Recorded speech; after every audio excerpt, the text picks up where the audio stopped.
کتاب الروح میں ابن قیم نے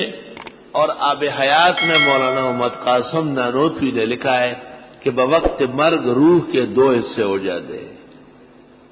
ایک حصہ نکل جاتا ہے اور دوسرا حصہ دماغ میں جمع ہو جاتا ہے۔ جب قبر میں رکھ لیتے ہیں تو وہ دماغ والا اور باہر سے گیا ہوا دونوں اکٹھے ہو جاتے ہیں۔ جیسے ہم سو رہے ہوتے تو ایک حصہ جسم میں ہے نا، حرکت ہو رہی، سانس لے رہے، خواب دیکھ رہے،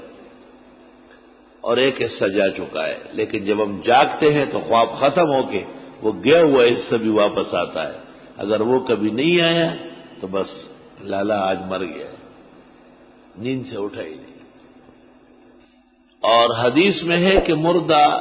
غاسل کو جانتا ہے، ان المیت یعرف من یغسلہ،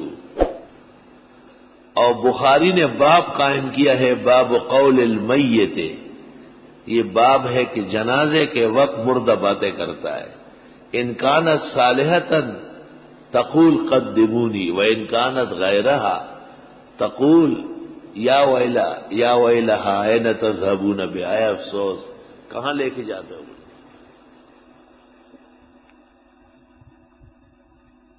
یہ کلام میت کا چونکہ حدیث اصح موجود ہے، اس کو کسی اور محل میں ڈالنا آسان نہیں ہے، یہ بنا بر حقیقت ماننا پڑے گا، اور روح کلام کرتی ہے حسب شان۔ ہمارے استاد حضرت مولانا یوسف بنوری بخاری میں فرماتے تھے،